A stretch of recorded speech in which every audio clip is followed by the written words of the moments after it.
ব্রাজিলের জাতীয় দলের বিপক্ষে বি দল খেলবে ভারতের, অর্থাৎ ব্রাজিল খেলবে জাতীয় দল আর ভারত খেলবে বি দল নিয়ে। এমনই এক বিব্রতকর পরিস্থিতি তৈরি হয়েছে ভারতের জন্য, আর লজ্জাজনক পরিস্থিতির সৃষ্টি হতে যাচ্ছে ব্রাজিলের জন্য। ফিফার সাথে না পেরে এখন অনেকটা কপাল খুঁটিতে ঠোকাচ্ছে ভারতীয় ফুটবল ফেডারেশন। বিব্রতকর এই পরিস্থিতি নিয়ে থাকছে প্রতিবেদন। একই সময় দুটি আন্তর্জাতিক ফুটবল সূচি, একদিকে কলকাতায় ব্রাজিলের বিপক্ষে ভারতের বহুল প্রতীক্ষিত প্রীতি ম্যাচ, অন্যদিকে ইন্দোনেশিয়ায় প্রথমবারের মতো আয়োজিত ফিফা এশিয়ান কাপ। দুই প্রতিযোগিতার সময়সূচি প্রায় একই হয়। ভারতীয় ফুটবলে তৈরি হয়েছে নতুন এক জটিলতা।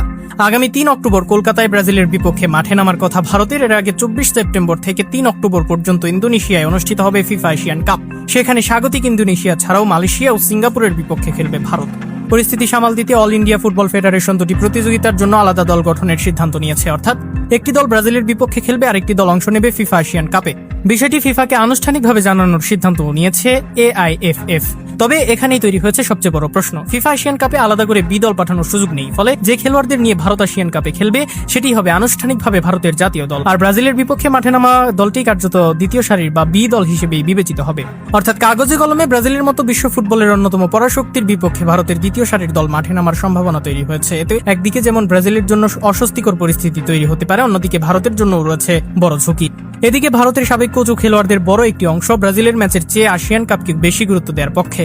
সাবেক কোচ প্রদ্যুম রেড্ডি ব্রাজিল ম্যাচকে প্রায় নিরর্থক হিসেবে দেখছেন। তার মতে আসিয়ান মাঝারি সারির দলগুলোর বিপক্ষে নিয়মিত প্রতিদ্বন্দ্বিতা করাই ভারতের উন্নতির জন্য বেশি প্রয়োজন। মোহনবাগকে আই লিগ জেতানো সঞ্জয় সেনও মনে করেন ব্রাজিলের বিপক্ষে একটি প্রীতি ম্যাচের চেয়ে ইন্দোনেশিয়া, মালয়েশিয়া ও সিঙ্গাপুরের বিপক্ষে প্রতিযোগিতামূলক ম্যাচ ভারতের জন্য অনেক বেশি কার্যকর হবে।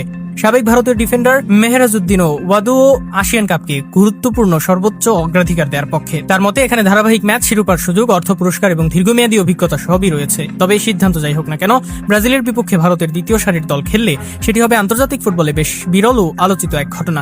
আর এই সিদ্ধান্তের কারণে শেষ পর্যন্ত বিপাকে পড়তে পারে ভারতীয় দল।